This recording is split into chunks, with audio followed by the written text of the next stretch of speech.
శ్రీమాత్రే నమః. ఓం శ్రీ గురుభ్యో నమః. నమస్తే అండి, నేను మీ రామకృష్ణ హాన్, ఆస్ట్రో న్యూమరాలజిస్ట్ని. అందరూ ఎలా ఉన్నారు? తులారాశిలో జన్మించిన వారు కానీ, వృషభ రాశిలో జన్మించినటువంటి వారు కానీ, ఇప్పుడు ఏ రత్నాన్ని వారు ధరిస్తే, ఏ రత్నాలను వారు ధరిస్తే అదృష్టవంతులు అవుతారు. చాలామంది ఏంటంటే డైమండ్ పెట్టుకుంటారు. తులారాశిలో, వృషభ రాశిలో పుట్టిన డైమండ్ పెట్టు, కానీ ఈ డైమండ్కి కాంబినేషన్ గల రత్నాన్ని మనం ఎన్నుకోవాలి. అంటే ఆ నక్షత్ర స్వభావాన్ని బట్టి ఆ రత్నాన్ని ఎన్నుకోవాలి. ఎందుకంటే టోటల్గా ఎవ్రీథింగ్ వాళ్ళ జాతకాన్ని పరిశీలన చేస్తే, వాళ్ళ జాతక కుండలి ఉంటుంది కదా, ఆ కుండలిని పరిశీలన చేయాలి. మేము ఎన్ని చూస్తామంటే, వీళ్ళు పుట్టినటువంటి రాశి చూస్తాము, నక్షత్రం చూస్తాము, ఆ నక్షత్ర పాదాలు చూస్తాం, పుట్టినటువంటి లగ్నం చూస్తాం, ఏ రాశి ఉచ్చరాశిగా ఉంది, ఏ రాశి నీచ రాశిలో ఉంది, ఆ గ్రహాల సఖ్యత ఏందో అని కూడా తెలుస్తాం.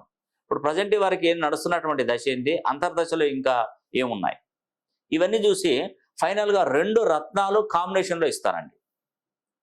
ఆ రత్నాలు మీరు ఎక్కడ తీసుకున్నా పర్లేదు, ఆ రత్నాలు తీసుకొని మీరు దాన్ని, ఇప్పుడు ఏ గ్రహానికి సంబంధించిన రత్నం అయితే మీకు చెప్తానో ఆ గ్రహానికి సంబంధించిన హోమం జరిపిస్తాను, ప్రాణ ప్రతిష్ఠ చేస్తాను ఆ రత్నాలకి. అప్పుడు మీరు ఒక టైము, ఒక డేటు, ఒక గడియ అనేది కూడా నేను చెప్తాను. ఆ గడియలో మీరు పెట్టుకోవాలి ఆ రత్నం. ఒక్కసారి పెట్టినట్టయితే ఇక మళ్ళీ తీయకూడదు. మీరు తీసారనుకోండి, ఆ పవర్ ఉండదు. మళ్ళీ ఆ రత్నాన్ని ఒక్కసారి చేతి నుండి తీసేస్తే ఆ పవర్ అనేది ఉండేది. అది అందరికీ తెలియదు. చాలామంది దాన్ని తీసి కడుగుతూ ఉంటారు. చేతికే ఉంచుకొని కట్టుకోండి, ఏం తప్పే ఉన్నది దానిలో. చేతికే ఉంచుకోండి అండి, సబ్బుతోనే సోప్తో మొత్తం కడిగేసేయండి రత్నాన్ని, మంచిగా నీట్గా శుభ్రంగా కడుక్కోండి. తీయకండి, అసలు రత్నాలు ఎప్పుడు తీయొద్దు. తీస్తే దానికి ఉన్నటువంటి శక్తి పోతుంది.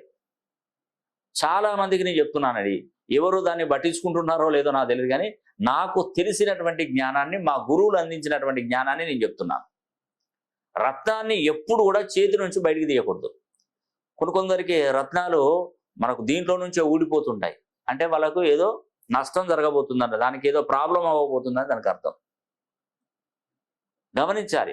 అందుకే ఈ తులారాశిలో, వృషభ రాశిలో పుట్టినటువంటి వారు, మీరు ఒకవేళ మీరు రత్నాన్ని ధరించుకోవాలనుకుంటే, నేను ఆ రత్నాలు ఏవేవి కలిసి వస్తాయని నేను చెప్తాను. మీరు ఎక్కడైనా తీసుకోండి, నాకు అవే రత్నాలను నాకు పంపించినట్టయితే ఉంగరం చేయించుకొని పంపించండి. మీ ఉంగరం సైజు ఎక్కడ ఉందో చూసి వెండిలో ధరించుకోండి, బంగారంలో ధరించుకోండి. ఏ రత్నానికి ఏదైతే సూటబులో నేను చెప్తాను చేసుకోండి. ఎక్కువగా మీకు ఆర్థిక స్తోమత బాగా అయినప్పుడు పంచలోహాలలో కానీ, వెండిలో కానీ ధరించవచ్చు. ఇప్పుడు బంగారం 70,000 ఉంది, దానికి ఇబ్బంది పడవద్దు. మామూలుగా వెండిలో చేసుకోవచ్చు. పంచలోహాలలో ఆ రత్నాలు పనిచేస్తే నేను చెప్తాను, ఆ రత్నాలు దాంట్లో చేసుకుని చాలు.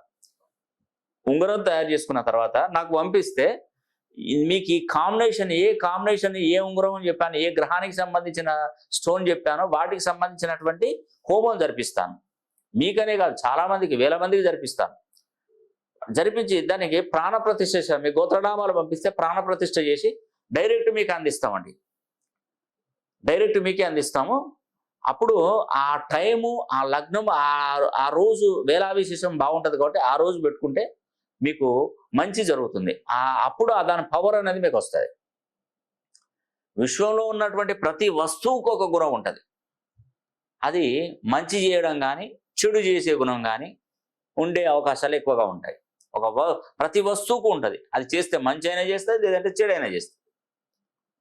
ఇప్పుడు పురుగుల మందు డబ్బా ఉందనుకోండి, దానికి 2 గుణాలు ఉంటాయి. ఆ పురుగుల మందు రైతులు పంటకు కొడితేనో ఆ పురుగులు చనిపోయి ఆ రైతుకు దిగుబడి పెరుగుతుంది. అదే మందు రైతు తాగితే అతను చనిపోతాడు. దీనికి 2 నియమాలున్నాయి, చూశారు కదా, ఒకటి మంచి, ఒకటి చెడు. అంటే ఒక వస్తువు 2 దిక్కుల ప్రభావం చూపెడుతూ ఉంటుంది. అదే సేమ్ ఈ రత్నాలలో కాంబినేషన్ కూడా అట్లనే ఉంటుందండి. ఆ రత్నాలు, మంచి రత్నాలు ఏ కాంబినేషన్లో పెట్టుకోవాలనేది నేను మీకు తెలియపరుస్తాను. ఆ కాంబినేషన్లో ఉన్నటువంటి రత్నాలను మీరు పెట్టుకుంటే చాలా మేలు జరుగుతుందండి.